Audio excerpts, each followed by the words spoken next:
You're listening to the Sports Fix.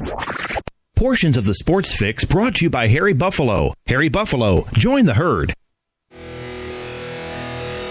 Sports Fix listeners, don't wait all day or all week to get in on the fun. The party doesn't stop when we go off the air all week long. The Sports Fix social media sites are your one-stop shop for all things Cleveland sports. Jump over to Facebook.com/TheSportsFix, Facebook.com/TheSportsFix, and become a fan today because we love fans and they create some of the best sports talk in town, Daddy. You'll enjoy talking to your fellow Cleveland sports fans on the Sports Fix fan page. And if Twitter's your thing, well, you know how we do it. Tweet with us at TheSportsFixCLE. It's that simple. Twitter.com/TheSportsFixCLE, baby. Chat live with the crew during all your favorite Cleveland sports events, tickets and contests and trivia and so much more. Get with us today, The Sports Fix on social media, Facebook.com/TheSportsFix. Tweet with us at TheSportsFixCLE. Join the Sports Fix on Facebook and Twitter today. Hi, I'm Hector Marinero. You're listening to the Sports Fix. Live in Ohio, it's time to get your fix. The Sports Fix.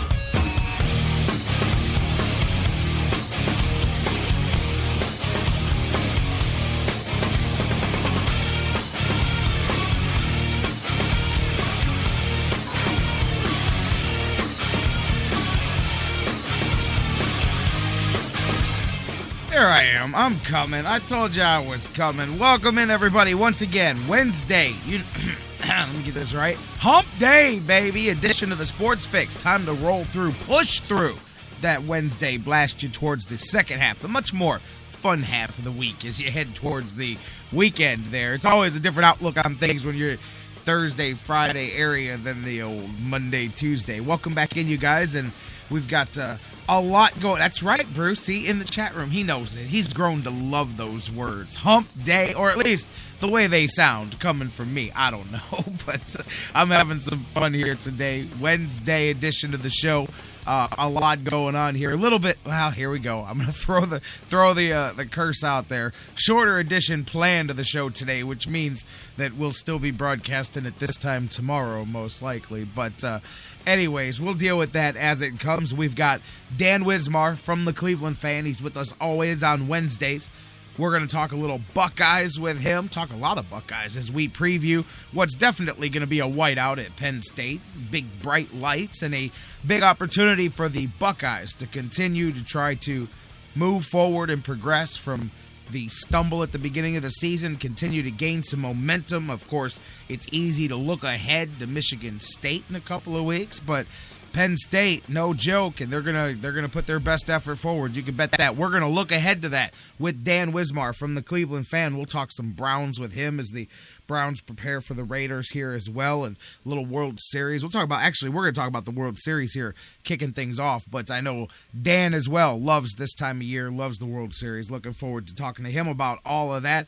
I told you guys I was going to go do some research. I'm going to get into this in a little bit on the show, but looking at all the hubbaloo and the hubbalub about Brian Hoyer and Johnny Football and all this stuff over the bad performance the other day by the Browns offense, and I did some digging around, and I did some interesting stuff. Found some stats and some different things on bad games by great quarterbacks happens much more often than you realize. And we'll talk about that here a little bit later on in the show. I went and dug some stuff up, and it just we talk all the time about the overreaction of the NFL anyway. It's the nature of having less game, and you can bet it's really the exact opposite of the tenor that you take when you're talking about baseball. Baseball, there's really, until the last week of the season, we're not panicking because there's always more games to play. There's always more time. That's a different mindset. So, much less urgency. With football, there's not another one until Sunday. So if you win, it was the greatest thing you ever did. If you lose, it was the end of the world most times. And that's not just here. That's everywhere in the world of the NFL. But anyways, I wanted to talk about that, so we'll get into it a little bit later on here. And anniversary too, Eric Metcalf. We'll talk about Browns. We got some Brown stuff to talk about here in a little bit. I'll tell you, that Metcalf's looking at the anniversary of those punt returns that we'll get into.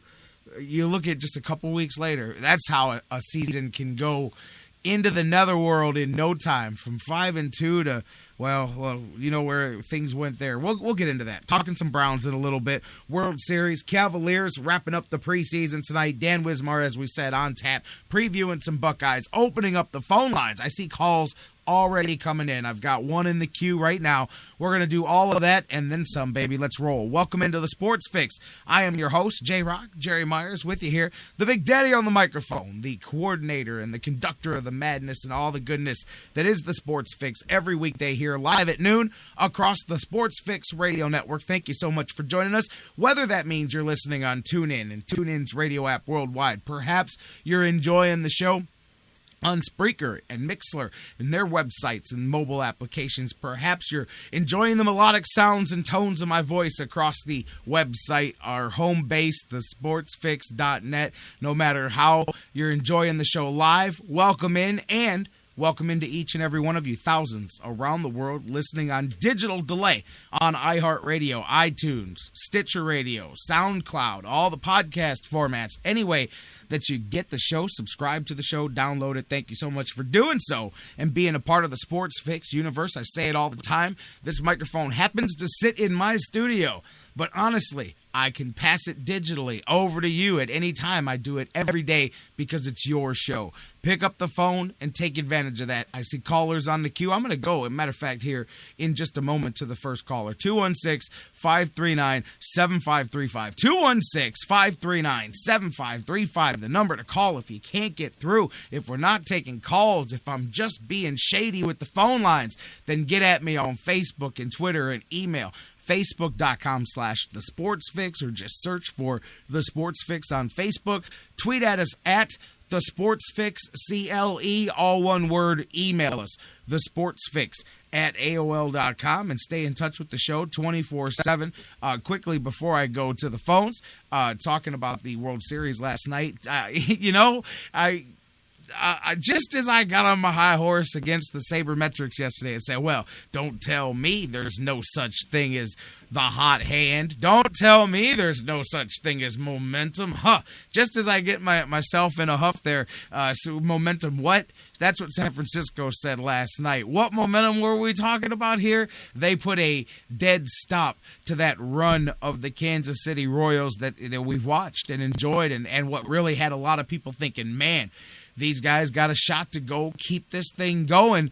But last night, and look, one game, but I think last night, a shot of reality to the fact that the Giants are not here just to play foil to the Kansas City Royals, as they would say. The Giants are here to play. Bumgarner went out there and played a game last night, man, and that's what you want out of your ace. I saw an interesting stat after the game. Check this out. It's funny, Jeff Gorman, how he got hot about the A's when they made that trade for Lester, but you look at what Madison Bumgarner did.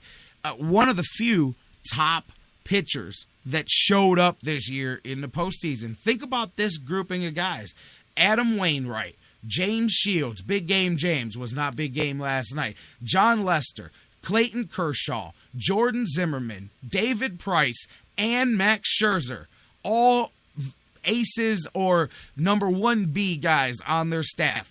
That whole group of guys, Wainwright, Shields, Lester, Kershaw, Price, Zimmerman, Scherzer, one combined victory this entire postseason. So, for all the talk of getting that stud and having those pitchers, those guys, and we looked, some of those guys were involved in, Scherzer's going to be involved in a mega $1 million deal here coming up. Price was traded for. Everybody talked about that was definitely going to put the Detroit Tigers in the World Series conversation. John Lester, same thing with the Oakland, and so on and so forth. But that whole group of studs, number ones, true ace guys, only one combined win this postseason. Meanwhile, Bumgarner just went out there and did his thing again, took that streak all the way into the 7th inning. I believe by the time it was all said and done, he ran that scoreless streak to 32 2/3 innings before it was snapped there.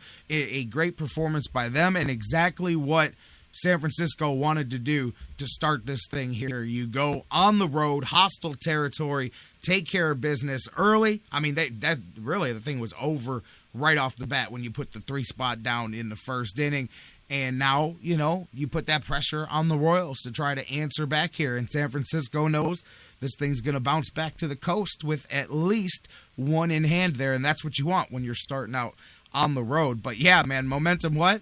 Because it was definitely silenced for one night. I think it's going to be a series, but you can see why a lot of people, if they got past the emotion of the Royals, see the Giants baseball-wise still coming out to win this series. But you know what? A lot of people thought Oakland had that game wrapped up 3 weeks ago, and here Kansas City sits in the World Series, and Oakland's sitting there going, man, how the hell did that happen? So that'll show you what happens when you play the games on paper. We'll keep talking about that in a minute. I want you to talk about it. Let's go to the phones. Caller, you're first up here on the Sports Fix.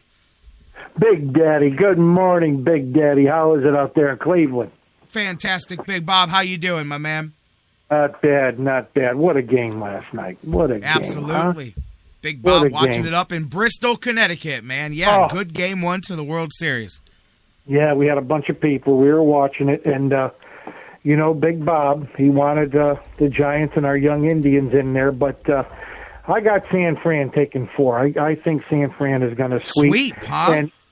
Sweep. And I'll tell you what, Bruce Bochy is one hell of a manager. He is. Bruce Bochy is one hell of a manager. Great manager. I agree with you, Bob. I don't know, man. 4, though.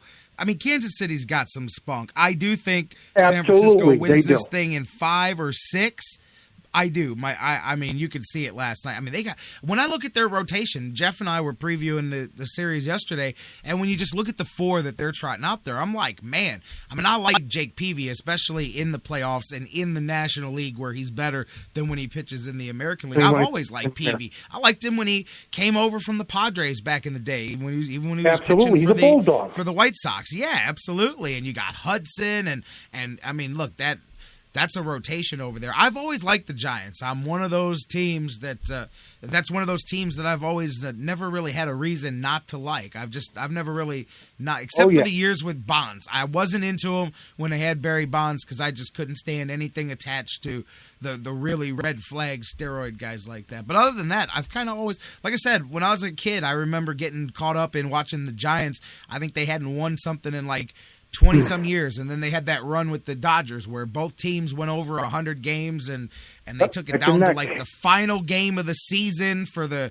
division, and I don't even think there were wild cards at that time. But anyways, I kind of have a soft spot for the Giants. I don't care that they've won. To me, that's hating on somebody for success if you want to see them lose just because. Now, when you get to 27 or 28 of them like the Yankees, then we can start to hate on them. But I like seeing, I like the Giants, man. I do. Oh, I do too. I love Kansas City's story, but I think it may end for them here at the hands of the Giants. I think it is. I think the Giants are just out on a mission. They're strong, and when they get to the World Series, it's like you're in a bear trap. You're right, though. Look at how they bared down. Yeah. And with Bochy, he just knows how to pull the right strings. Yep, for sure. No, I'm with you, my man. Fabulous man. Fabulous. And I can't wait till the World Series so I can start talking about our young... Getting ready for the tribe. I knew it. Young Indians. Baby, and I'm telling you, young Indians. People over here in Connecticut, man, I gotta talk because they're saying we gotta revamp. We gotta do this. We don't have to revamp anything with our squad. Just a few little tweaks here and there. But on the other hand, we have to do a major house cleaning. Yep, right, Mike. right with the Cleveland Browns after this year, especially if we go. Oh, come especially on, if we go Bob. 3-13 one bad game. Or 4-12. One bad game. 4-12. Did you just say 4-12? I said we were going to be 3-13. Oh, come on, Bob. One game. Let's wait a few weeks and see what happens. I'll tell you, there's no leadership in that locker room. No leadership.